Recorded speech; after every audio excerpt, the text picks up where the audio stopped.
చెల్లో రాజేపేట ధర్నా దగ్గర అమర్నాథ్ మాట్లాడుతున్నారు. లైవ్ లో చూద్దాం.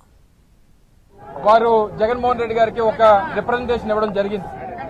వారు అప్పుడే జగన్మోహన్ రెడ్డి గారు వారితో మాట్లాడినప్పుడు చెప్పారు, ఏదైతే ప్రజలు అక్కడ ఏదైతే కోరుకుంటున్నారో వైఎస్ఆర్ కాంగ్రెస్ పార్టీ దానికి మీకు సహకారం అందిస్తుంది, మీకు సంఘీభావంగా ఉంటది, మీ అండగా నిలబడి పోరాటం చేస్తుంది అనేటువంటి విషయాన్ని కూడా వారు చెప్పడం జరిగింది.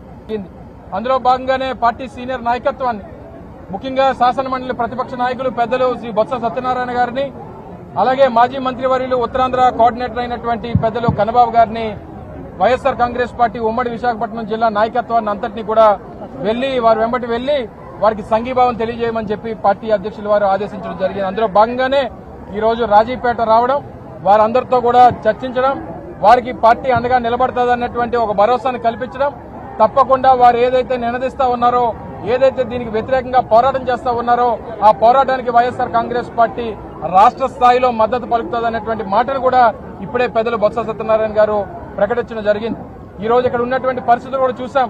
ఈ గ్రామానికి రావడానికి ఎన్ని ఆంక్షలు పెట్టారు, ఎన్ని ఇబ్బందులు పెట్టారు, ఎంతమంది రావాలనేటువంటిది అంకె కూడుకొని 40 మంది 45 మంది అని చెప్పి ఎక్కడికక్కడ అడ్డగించి ఇబ్బంది పెట్టినటువంటి పరిస్థితులు కూడా చూసాం. మేము ఇక్కడ రాజకీయం చేయడానికో, లేదా ఇక్కడ గొడవ పడ్డానికో, లేదా వారిని ప్రేరేపించడానికో రాలేదు. కేవలం వారికి సంఘీభావం తెలియజేయడానికి ఇచ్చేసాం, వారికి సంఘీభావం తెలియజేశాం, వారిలో ఒక భరోసాను కల్పించాం, నమ్మకాన్ని కల్పించాం. మరి ఇవన్నీ కూడా మరొకసారి వైఎస్ఆర్ కాంగ్రెస్ పార్టీ తరఫున ఈ ఒక్క గ్రామమే కాదు, దీని మీద ఆధారపడినటువంటి దాదాపు 15 గ్రామాలు, దాదాపు 25,000 మత్స్యకార కుటుంబాలకి అండగా వైఎస్ఆర్ కాంగ్రెస్ పార్టీ ఉంటుందన్నటువంటి మాట ఇవ్వడానికి ఈ రోజు మీ మధ్యకి రావడం జరిగిందనేటువంటి విషయాన్ని మరొకసారి ఈ సందర్భంగా తెలియజేసుకుంటూ ఇప్పుడు పెద్దలు మాజీ మంత్రివర్యులు శ్రీ కన్నబాబు గారు మాట్లాడతారు. అందరికీ నమస్కారం.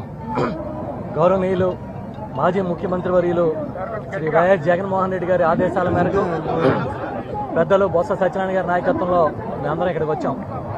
చాలా దుర్మార్గమైన పరిస్థితి ఈ ప్రాంతంలో ఉంది.